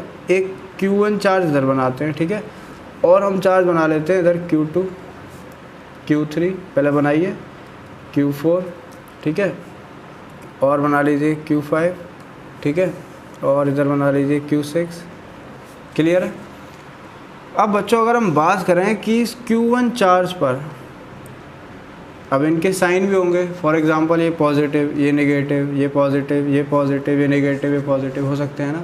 तो अगर हम Q1 को देखें तो ज़रा एग्जांपल के द्वारा समझिएगा कि मान लीजिए Q1 पॉजिटिव है और Q2 भी पॉजिटिव मान लीजिए, Q1 को नेगेटिव मान लीजिए, Q4 को पॉजिटिव मान लीजिए, इसको भी पॉजिटिव मान लीजिए और इसको मान लीजिए नेगेटिव है। हम बात सिर्फ करेंगे Q1 पे फोर्स कितना होगा। तो भाई Q1 पे फोर्स निकालने के लिए हमें इन सब पे देखना होगा कि सब इस पर कितना फोर्स लगा रहे हैं, नेट फोर्स कितना है ना। तो वही नेट फोर्स निकालने के लिए हमको क्या यूज़ करना होता है, प्रिंसिपल ऑफ सुपरपोजिशन। तो इस कंसेप्ट से हम पता करते हैं किसी एक चार्ज पर बाकी चार्जेस की वजह से टोटल फोर्स कितना है। अब ऐसा नहीं होता बच्चे कि इन दोनों के बीच में फोर्स निकाला, इनके बीच में निकाला, इनके बीच में निकाला, इनके बीच में और इनके बीच में, और सबके फोर्स को न्यूटन में जोड़ दिया। ऐसा नहीं होता। इसे हम एल्जेब्रिक सम बोलते हैं, जो कि नहीं होता यहाँ पर। यहाँ होता है vector sum. When a group of charges is placed then force on any charge, किसी भी चार्ज पर force is the vector sum of all the forces from other charge. Sir vector sum क्या होता है, ये क्या है, अब ध्यान से समझिए। वेक्टर सम में हमें डायरेक्शन को वो देना होता है, मतलब डायरेक्शन का ध्यान रखना होता है। कैसे कि जैसे अगर हम Q1 पे फोर्स निकालना है तो हमें जो फोर्स निकालना है वो निकालना है सिर्फ Q1 पे, जिसको हम बोल रहे हैं F1, है ना। इसको रिप्रेजेंट कैसे करेंगे, देखिए Q1 और Q2 के बीच में जो फोर्स होगा वो होगा रिपल्सिव इन नेचर। तो यहाँ पर आएगा Q1 और Q2, सिर्फ Q1 को देखना है, ये इसको इस तरफ रिपेल करेगा, तो इस तरफ फोर्स आएगा F12, force on 1 due to 2। तो यहाँ पर F1 बराबर F12 और वेक्टर लगाइए, प्लस Q3 की बात करें तो डायरेक्शन देखें कि ये Q3 Q1 को क्या कर रहा है, रिपेल या अट्रैक्ट। तो अट्रैक्ट कर रहा है अपनी तरफ, इस तरफ, तो इस तरफ फोर्स आएगा। समझ रहे हो Q1 के साथ क्या हो रहा है, तो इस तरफ आएगा F13, तो यहाँ प्लस आएगा F13। ये डायरेक्ट नहीं जोड़ेंगे कि यहाँ पर हमने फोर्स निकाल लिया 10 न्यूटन और 20 न्यूटन तो जोड़ दिए, नहीं, कैसे जोड़ेंगे आगे सीखेंगे अभी हम। अगर हम बात करें Q4 की, तो Q4 Q1 को क्या कर रहा है, इस डायरेक्शन में, देखिए सीधी लाइन के इस डायरेक्शन में, इस डायरेक्शन में कितना फोर्स लगा रहा है, F14, 1 और 4 के बीच में फोर्स है तो 14, तो यहाँ आएगा F14, ठीक है। फिर प्लस में आगे 5 क्या कर रहा है, 5 भी इसको रिपेल कर रहा है, लेकिन किस डायरेक्शन में, ऐसे पेन के ऐसे सीधे, समझ रहे हो, तो ये इधर की तरफ एक डायरेक्शन आएगी F15, क्लियर है, तो यहाँ आ जाएगा F15। अब Q6 की बात करें तो ये अपनी तरफ अट्रैक्ट कर रहा है, ठीक है, इस तरफ Q1 को, तो ये हो जाएगा F16, तो प्लस F16। तो क्या है कि फोर्स ऑन एनी चार्ज हमने किसको कंसीडर किया है यहाँ पर, Q1 को, तो force on any charge is the vector सम, ये वेक्टर्स लगे हैं, vector sum of all the forces from other charges, सभी चार्जेस की वजह से सबका वेक्टर सम लिया जाएगा। क्लियर हुई बात। सर निकालेंगे कैसे, न्यूमेरिकल आएगा तो देखो यहाँ पर पहले हम दो फोर्सेस निकालेंगे, जैसे हमने Q1 Q2 का निकाला, ठीक है, ये निकला, और फिर Q1 Q3 का निकाला, और फिर इनके बीच का हमें एंगल पता होगा, फिर हम लगाएंगे F1 square F2 square plus 2F1 F2 cos theta, और थीटा ये एंगल हो जाएगा। ये जब न्यूमेरिकल्स आएंगे ना इसके अच्छे, तब हमें समझ में ज़्यादा आएगा। लेकिन हमें याद रखना है कि सुपरपोजिशन प्रिंसिपल क्या होता है कि when a group of charges place from then force on any charge is the vector sum of all the forces on from other charges. Clear हुई थी बात, ठीक है। चलिए आगे चलते हैं। अब इसके आगे हमें पढ़ना है Coulomb's law in vector form, ठीक है, और उसके आगे हम पढ़ेंगे इलेक्ट्रिक फील्ड इंटेंसिटी। लेकिन आज इसी वीडियो में हम सिर्फ coulomb law in vector form पे कंप्लीट करेंगे। लेकिन उससे पहले एक क्वेश्चन कर लेते हैं जिससे आपकी थोड़ी प्रैक्टिस और हो जाए अच्छी, है ना। चलिए तो एक क्वेश्चन बनाते हैं मस्त। देखिए जिसमें ये सुपरपोजिशन का प्रिंसिपल लगता है ना, अभी हो जाए तो ज़्यादा अच्छा समझ में आएगा।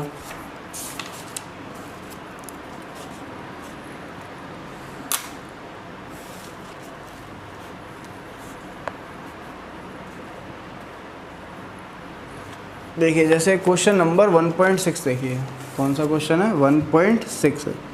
देखिए सभी क्वेश्चंस के लिए आपको एक मेंबरशिप ज्वाइन करनी होगी हमारे वेबसाइट पर, है ना। बाकी जितने इंपॉर्टेंट क्वेश्चन है वो सब यही हो जाएंगे अपने। क्वेश्चन क्या है 1.6, और मेंबरशिप के लिए आपको एक कॉन्टैक्ट भी दे रखा होगा जिस पर आप कॉल कर सकते, कभी भी ज्वाइन कर सकते हैं। देखिए 4 point charges QA QB QC and QD are located at the corner of the square ABCD of 10 centimetre. What is the force of a charge on 1 microcoulomb at the center of the square? ध्यान से पढ़िए। 4 point charges हैं A B C and D are located at the corner of the square ABCD। तो ABCD का हम एक square बनाते हैं, ठीक है। ये A हो गया, ये B हो गया, ये C हो गया, ये D हो गया। क्लियर। अब A पर चार्ज बच्चे अपना रखा हुआ है 2 माइक्रोकूलम, ठीक है। B पर चार्ज अपना रखा हुआ है -5 माइक्रोकूलम, C पर चार्ज है अपना 2 माइक्रोकूलम, और D पर चार्ज है अपना -5 माइक्रोकूलम। हमको पूछा जा रहा है अर्थ, और ये इसकी जो डिस्टेंस वो है, साइड है वो कितनी है 10 सेंटीमीटर्स, ठीक है, स्क्वायर की। What is the force on a charge of 1 microcoulomb placed at the centre. तो सेंटर यहाँ पर मानते हैं O पर, और यहाँ एक चार्ज रखा हुआ है 1 माइक्रोकूलम। क्लियर है, ठीक है। तो यहाँ पर ये ऐसे Q लगा देते हैं, ये QA हो जाएगा, ये QB हो जाएगा, ये QC हो जाएगा, ये QD, और ये QO हो जाएगा। क्लियर। तो QO पे, जो O पे चार्ज लगा सेंटर पे, इस पर फोर्स कितना लगेगा। तो अब यहाँ पर कूलम्स लॉ लगेगा, लेकिन प्रिंसिपल ऑफ सुपरपोजिशन भी लगेगा, क्योंकि एक चार्ज पर हमें फोर्स पता करना है, बाकी अलग अदर चार्जेस की वजह से, ठीक है। तो यहाँ ध्यान से समझिएगा, अगर हम बात करें QO और A की, इस चीज़ को समझिए। तो ये पॉजिटिव चार्ज है, ये पॉजिटिव चार्ज है, और ये है 1 माइक्रोकूलम, ये है 2 माइक्रोकूलम, ठीक है। तो by Coulomb's law, from Coulomb's law से अगर इसको सॉल्व करें, ध्यान समझना क्वेश्चन, फ्रॉम कूलम्स लॉ, तो बच्चे बताओ यहाँ पर ए और ओ के बीच में फोर्स कितना हो जाएगा, एफ। जो फोर्स अपना आएगा ओ पर कितना आ जाएगा, ऐसे लगा सकते हो आप, एफ ओ बराबर क्या होगा, एफ पहले प्रिंसिपल ऑफ सुपरपोजिशन लिखते हैं, ठीक है, फ्रॉम कूलम्स नहीं, पहले लिखते हैं फ्रॉम प्रिंसिपल ऑफ सुपरपोजिशन।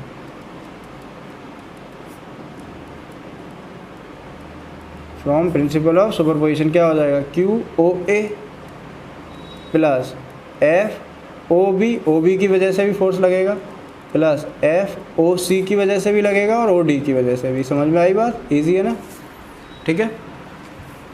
अब अगर हम निकालें, यही तो होगा ओ पे फोर्स, इसकी वजह से, इसकी और इसकी, चारों की वजह से, ठीक है।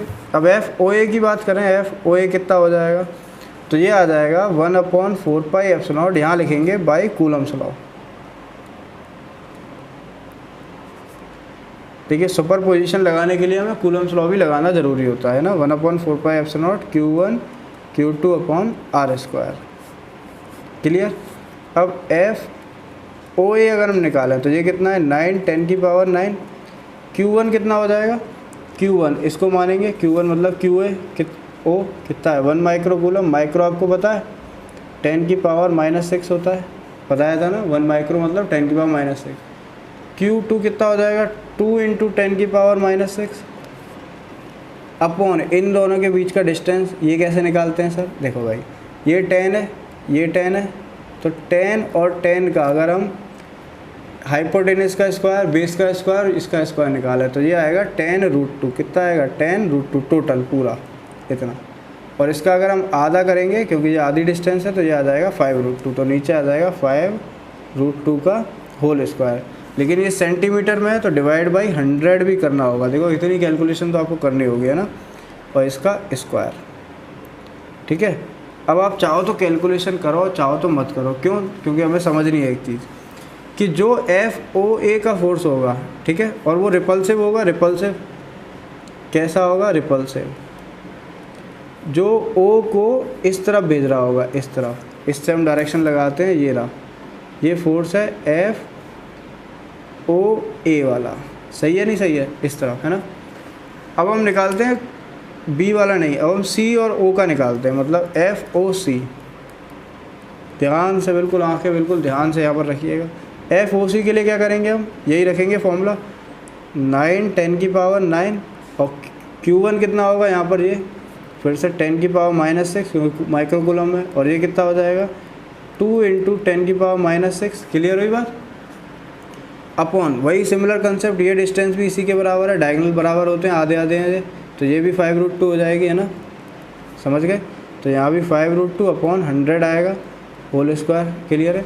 और ये फोर्स भी कैसा होगा, रिपल्सिव। सर रिपल्सिव क्यों होगा, क्योंकि देखो यार, ये भी पॉजिटिव, ये भी पॉजिटिव, तो फोर्स क्या होगा, रिपल्सिव। और क्यू सी ए ओ वाले को किस डायरेक्शन में इधर कर रहा है, इधर ही तो भेज रहा है, इस तरफ, इस डायरेक्शन में ही तो कर रहा है ना, तो ये हो जाएगा एफ ओ सी का। अब अगर ध्यान से देखो तो ओ ए, समझ गए ना, सी वाला ओ को इस डायरेक्शन में क्या करेगा, रिपेल करेगा। ओ ए और ओ सी दोनों अपोजिटली डायरेक्शन है या नहीं है। और अगर इनका मैग्नीट्यूड देखो तो ये देखो वैल्यू, ये वैल्यू, ये वैल्यू, ये रही सेम सेम सेम सेम, और ये भी पूरी सेम, दोनों ही रिपल्सिव है एंड अपोजिट इन नेचर है, अपोजिट इन डायरेक्शन। एंड यहाँ हम लिखेंगे F O A and F O C are opposite in direction. क्या ये अपोजिट इन डायरेक्शन है या नहीं है। सो ऐसा लिख सकते हैं हम यहाँ पर, बच्चों देखो ध्यान से समझना कि F O A equals to minus F O C, vector लगा हुआ है तो यहाँ पर हम माइनस लगा सकते हैं कि एफ ओ ए बराबर माइनस एफ ओ सी। तो यहाँ अगर हम एफ ओ ए की जगह माइनस एफ ओ सी यहाँ रखेंगे तो ये दोनों आपस में क्या हो जाएंगे, कैंसिल। और सिमिलर जब हम इसी चीज़ को ओ बी और ओ डी के लिए करेंगे तो बी वाला इसको अपनी तरफ अट्रैक्ट करेगा, और सेम कंडीशन है, देखो 1 microcoulomb 5 microcoulomb attraction, 1 microcoulomb 5 microcoulomb attraction, इन दोनों, ये इसको इधर बुलाएगा, फोर्स का नाम क्या होगा, एफ ओ बी, और ये इसको इधर बुलाएगा, फोर्स का नाम क्या होगा, एफ ओ डी। तो सिमिलरली यहाँ पर हम लिख सकते हैं, इसके नीचे लिख देना आप, similarly F O B equals to minus F O D, क्योंकि वैल्यू सेम आएगी ना, बस यहाँ 5 आएगा और बाकी बिल्कुल सेम आएगा सब कुछ, कैलकुलेशन भी। तो इसकी जगह जब हम यहाँ रखेंगे तो ये दोनों आपस में कैंसिल, तो नेट फोर्स कितना आया 0 न्यूटन। तो force on a charge at the centre is equals to 0 coulomb. Clear हुई इतनी बात है नहीं? समझ गए ना पूरा कॉन्सेप्ट अच्छे से? ठीक है, चले ये क्वेश्चन समझ में आया ना कि चारों की वजह से क्या होगा 0, ये दोनों आपस में कैंसिल करेंगे और ये दोनों आपस में कैंसिल, तो ये चार्ज जहाँ पर है वहीं पर ही रखा रहेगा। समझ आई इतनी बात? चलिए आगे बढ़ते हैं। अब पढ़ते हैं हम लास्ट कंसेप्ट अपना, लास्ट एफ। चलिए नोट करिए, इसका नाम क्या है, इसको थोड़ा अच्छे से समझिएगा, ठीक है। Coulomb's law in vector form. इससे बच्चे बहुत डरते हैं, Coulomb's law in vector form. तो बच्चों आज पहली बार इस चैनल पे आए हो तो यार वो लाल वाला बटन दबा के ना सब्सक्राइब करो फटाफट, ठीक है। और 5 मिनट का रेस्ट ले लो आराम से और फिर इसे पढ़ना, क्योंकि इतना पढ़ के थोड़ा दिमाग वैसा हो गया हुआ ना, ठीक है। फिर दोबारा से स्टार्ट करना, Coulomb's law in vector form. चलिए दोस्तों स्टार्ट करते हैं, Coulomb's law in vector form. देखिए इसके लिए क्या करना है, आपको एक पॉइंट बनाना है। यहाँ पर एक पॉइंट बना लेते हैं, रेफरेंस पॉइंट ओ, ठीक है।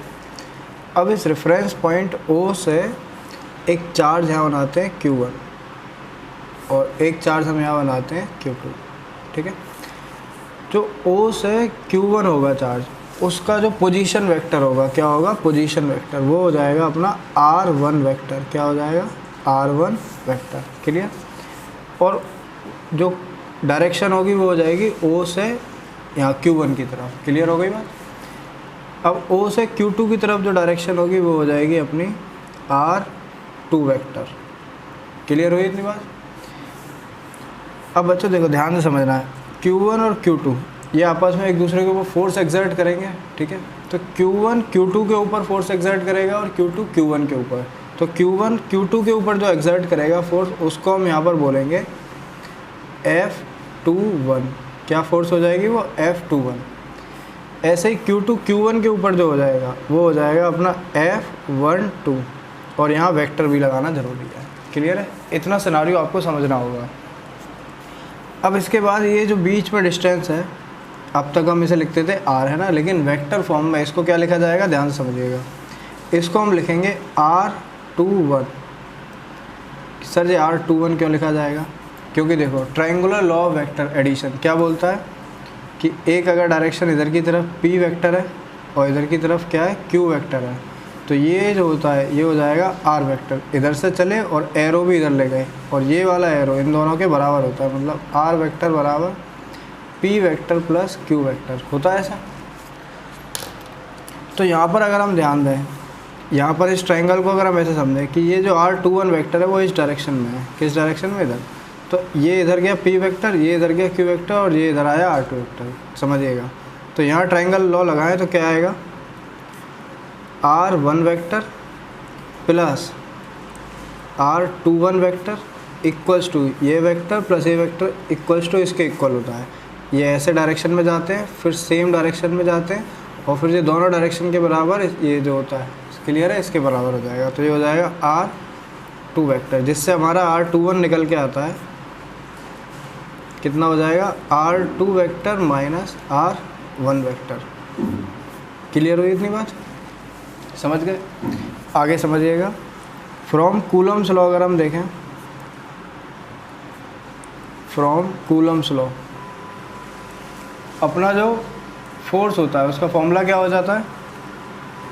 F, यही तो होता है, F equals to 1/4πε0 Q1 Q2 upon R²।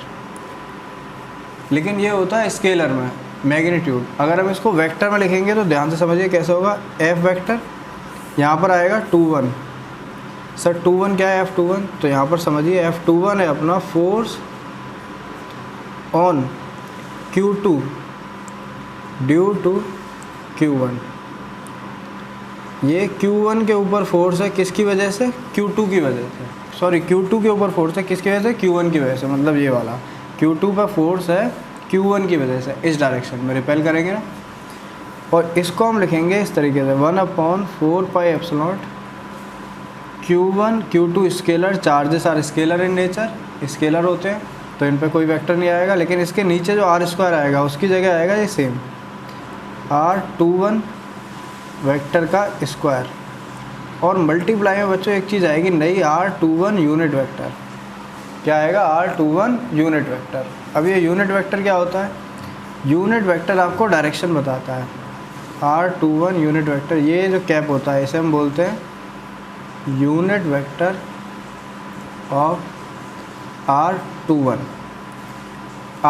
का यूनिट वेक्टर। इसकी डायरेक्शन ये बता रहा है कि इसकी डायरेक्शन 1 से 2 इस डायरेक्शन में है। क्लियर है? फ्रॉम राइट, ऑन राइट या फ्रॉम लेफ़्ट टू राइट। समझिए, अभी समझ में आ जाएगा। समझ गए? तो F21 हो जाएगा 1/4 Q1 Q2 R21 का ए। एंड अगर हम बात करें F12 के लिए तो सिमिलर, जैसे ये लिखा है वैसे ही इसको लिखिए F12 1/4 Q1 Q2 अपॉन 2 1 था तो यहाँ भी 2 1 था, यहाँ 1 2 है तो यहाँ भी 1 2 का स्क्वायर आएगा, वेक्टर लिखाएगा, और यहाँ पर R12 का कैप आएगा। क्लियर हो गई बात? ये समझ में आया ना? ठीक है।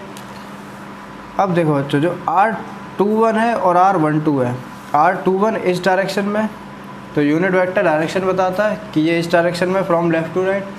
और R12 अगर हम बात करें तो R12 इस डायरेक्शन में हो जाएगा from right to left, from right to left. Clear है? तो यहाँ साइड में हम लिख सकते हैं कि भाई R21 जो है वो माइनस मतलब अपोजिट डायरेक्शन में R12 के, R12 and R21 are in opposite direction. इतनी चीज़ समझ में आई? तो यहाँ पर हम अगर इसको R12 को, और जो R21 का स्क्वायर है R12 का स्क्वायर है, इस चीज़ को और समझेंगे। ये वेक्टर जब हम पढ़ेंगे ना आगे तो ज़्यादा अच्छा समझ में आएगा। R12 का स्क्वायर R21 के स्क्वायर के इक्वल ही होता है, क्योंकि ये मैग्नीट्यूड बताता है, मैग्नीट्यूड आर इक्वल। तो ये दोनों टर्म्स इक्वल हैं, ये कांस्टेंट है, ये स्केलर है, ये भी सेम हो गए, है ना। लेकिन ये दोनों अपोजिट है, आपस में क्या है? नेगेटिव। इसका मतलब F21 मतलब हम इसकी जगह पर ये पुट कर सकते हैं, क्या? R21 का स्क्वायर, है ना। इसको हटा के ये लगा सकते हैं। लेकिन इसकी जगह पर अगर हम ये लगाएंगे R12 की जगह पर, तो ये हमें माइनस लगाना होगा यहाँ पर, या फिर यहाँ लगाएंगे तो हमें ये माइनस लगाना होगा। इससे कंक्लूड होता है, कंक्लूड दैट कि F21 जो है वो माइनस F12 के इक्वल है। F21 क्या है? वेक्टरली माइनस F12 के equal. So the forces F12 and F21 are equal in magnitude,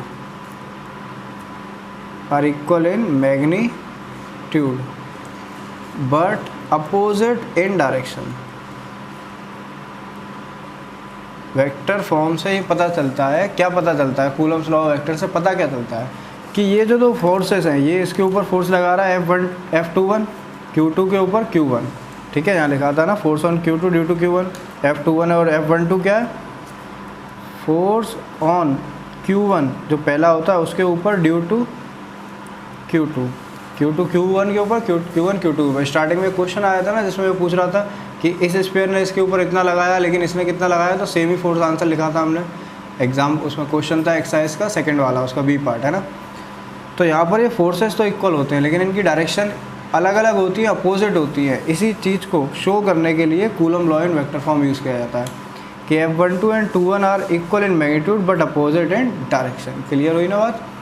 तो ये दोनों का मैग्नीट्यूड तो इक्वल होगा लेकिन डायरेक्शन क्या होगी? अपोजिट होगी। और ये इस चीज़ से समझ में आया ना? ठीक है। इसे हम बोलते हैं Coulomb's law in vector form. ये एग्जाम में बहुत कम आता है, लेकिन इसकी अगर प्रूविंग आ जाए कि right the Coulomb's law in vector form, तो आपको ऐसे लिखना है, एक Q1 लेना है R1 वेक्टर, Q2 लेना है R2 वेक्टर ऑरिजिन से। उसके बाद R21 वेक्टर हम निकालेंगे कैसे? R2 minus R1 by triangular law, by triangular law of vector addition. उसके बाद F21 ये जो फोर्स है वो कितना हो जाएगा? 1/4 Q1 Q2 अपॉन R21 का स्क्वायर। ये इस डायरेक्शन में R21 है, और ये यूनिट वेक्टर साइड में लिखा जाता है, ये सिर्फ डायरेक्शन बताता है। यूनिट वेक्टर मतलब डायरेक्शन शो करता है जिसका मैग्नीट्यूड 1 होता है। क्लियर है ना। और ये कुछ इसी तरीके से हो जाता है। देखो अगर थोड़ा सा वेक्टर समझाएं तो जैसे इस डायरेक्शन में अगर इतना पॉइंट, इस पॉइंट से ये ओ है, ये ए है, तो ओ ए अगर वेक्टर आई कैप है, कितना है आई कैप, तो इसी पीछे वाली डायरेक्शन में एक ए डैश है माइनस आई कैप होगा। तो आई वेक्टर माइनस आई वेक्टर ये दोनों इक्वल नहीं होते, लेकिन अगर वेक्टर लगा दें, समझ रहे हो, माइनस और माइनस आई वेक्टर ऐसे लिखते हैं, तो इसका मतलब है ये दोनों इक्वल हो गए कि इसके माइनस के इक्वल है ये। तो इन दोनों का मैग्नीट्यूड तो सेम है, 1 है। आई का मैग्नीट्यूड कैसा आता है, अंडर रूट इसका स्क्वायर कर देते हैं तो 1 आ जाएगा। ये आगे जाके हम बहुत अच्छे से पढ़ने वाले हैं मैथमेटिक्स में भी। तो ये भी 1 है, ये भी 1 है, लेकिन डायरेक्शन अपोजिट है। तो कूलम्स लॉ यही बताता है वेक्टर फॉर्म में कि ये दोनों फोर्सेस तो इक्वल होते हैं, लेकिन इनके जो डायरेक्शन होते हैं वो क्या होते हैं, आपस में अपोजिट ही होते हैं। क्लियर हुई इतनी बात, ठीक है। तो इसको समझ में आया, इसको 1-2-3 बार आप समझेंगे, खुद से लिखेंगे ना, राइट करेंगे तो बहुत अच्छे समझ में आएगा। तो जो कूलम्स लॉ वाला जो टॉपिक है और वेक्टर फॉर्म, ये चार्जेस के बारे में, ये सारा हमारा कंप्लीट हो चुका है इतना। ये फोर्स बिटवीन मल्टीपल चार्ज भी हमने करा था सुपरपोजिशन प्रिंसिपल में, ठीक है। अब हम जो नया टॉपिक पढ़ेंगे नेक्स्ट वीडियो में, वो पढ़ने वाले हैं इलेक्ट्रिक फील्ड के बारे में। क्लियर। आपको करना क्या है, आपको बच्चों ये वाले क्वेश्चन 1.1 और एक टॉपिक यहाँ पर रह गया है चार्ज बाई इंडक्शन और कंडक्शन, ठीक है, इसकी टेंशन ना लेगा, ये सबसे लास्ट में कराया जाएगा, तब ज़्यादा अच्छे समझ में आएगा।